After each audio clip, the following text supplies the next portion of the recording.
মুক্তিযুদ্ধ বলতেই রাইফেল হাতে তরুণ যোদ্ধা, মুহুর্মুহু গোলাগুলি, বদ্ধভূমির কান্না আর বিজয়ের উল্লাস। কিন্তু 1971-এ সশস্ত্র যুদ্ধের অন্তরালে চলছিল আরেক নীরব যুদ্ধ, যেখানে যোদ্ধারা অস্ত্র ছাড়াই যুদ্ধে আহত আর মৃত্যুর মুখোমুখি দাঁড়িয়ে থাকা মানুষকে ফিরিয়ে দিতে চেষ্টা করেছেন জীবনের স্বাদ। তেমন এক যোদ্ধার নাম ইরাকর। বাবাকে হত্যার পর সীমান্ত পাড়ি দিয়ে কিভাবে সেই যুদ্ধে গেলেন এই কিশোরী, সেই গল্প জানাচ্ছেন শাহনাজ শারমিন। রাজবাড়ী শিবরামপুরের ইরাকরের পিতা জিতেন্দ্রনাথ করকে 1971-এর 5 মে দিনের বেলায় হত্যা করে বিহারি ও স্থানীয় রাজাকাররা। বাবার লাশ সৎকার না করেই পাড়ি দেন অজানার উদ্দেশ্যে। টানা 9 দিন পায়ে হেঁটে ভারত সীমান্তে পৌঁছেন তারা। সেই সময়ের দুঃসহ স্মৃতির কথা স্মরণ করে ইরাকর বলছিলেন, কারো জীবনে যুদ্ধ যেন না আসে। জীবনে কেউ যদি যুদ্ধ না দেখে আর কি, যুদ্ধ যে কি ভয়াবহ সেটা যে দেখছে সেই হয়তো বুঝতে পারবে, তাছাড়া বুঝতে পারবে না।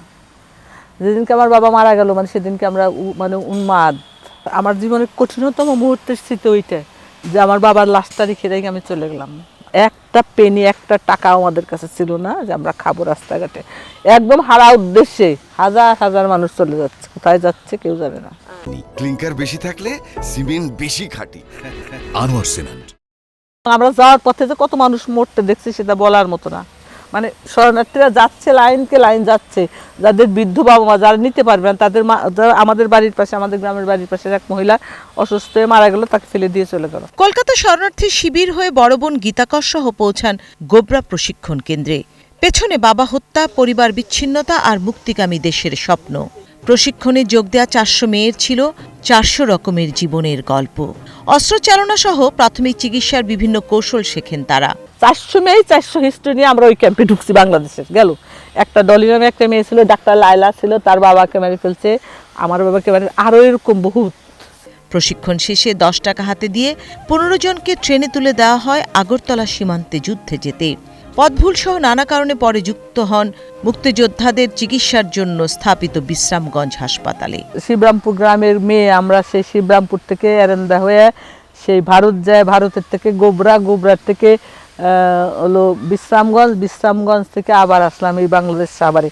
তো এই পথ আমরা আসতে পারতাম না যদি মনোবল না থাকতো আমাদের। 15টা ইয়াং মেয়ে আমরা, আপনি 10টা টাকা নিয়ে 10 দিন ভরে একটা নন বেঙ্গলি লোকের সাথে, সে আমার তো ছোট্ট মানুষ, মানে তার আমরা বুঝাইতে পারতেছি না যে আমরা ইংলিশ ভালো বলতে পারি না, সে বাংলা বোঝে না, সে বা হিন্দি, তার সাথে করে কোনো রকম আকার ইঙ্গিতে করে কয়েকটা, তারপর আমরা 10টা টাকা নিয়ে আসলাম বর্ডারে।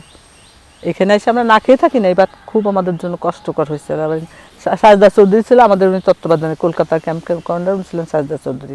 তখন সিলেট বর্ডারে যায় আমরা ওনাকে টেলিফোন করছি, ট্যাঙ্ক কল করছি যে আমরা এরকম ভুল জায়গায় চলে আসছি। বিশ্রামগঞ্জের থেকে গাড়ি পাঠায় আমাদেরকে ওই সিলেট থেকে যায় পরে নিয়ে আসছে রেস্কিউ করে। পরে এই রাস্তা অনেক দূর। সময় যতই গড়াতে থাকে রণাঙ্গনে চিকিৎসা সেবার প্রয়োজনীয়তা ততই বাড়তে থাকে। এই সব কিছু নীরব সাক্ষী ইরাকর। হাসপাতালের বেডে মৃত্যু নিশ্চিত জেনেও হাসিমুখে স্বাধীন দেশের স্বপ্ন দেখত আহত মুক্তিযোদ্ধারা।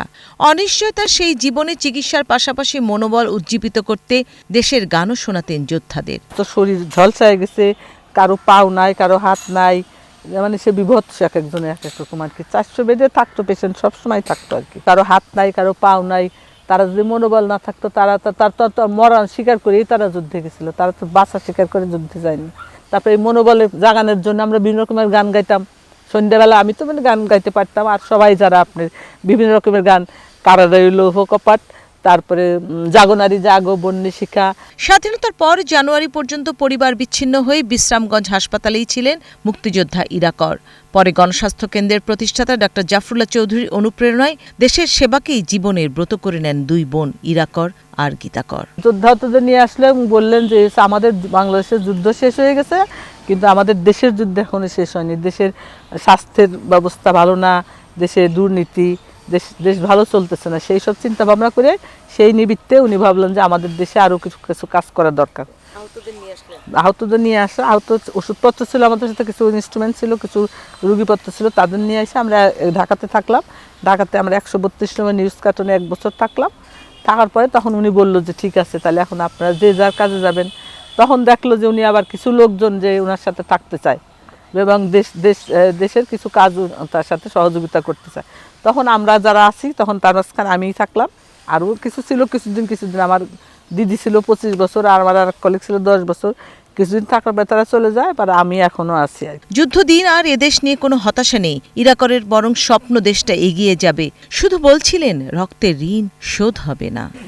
এক নদী রক্ত পেরিয়ে বাংলার আকাশে রক্তিম সূর্য আনলে যারা, তোমাদের ঋণ শোধ হবে না। শানা শারমিন, ৭১, ঢাকা। কোনোদিন শোধ হবে না।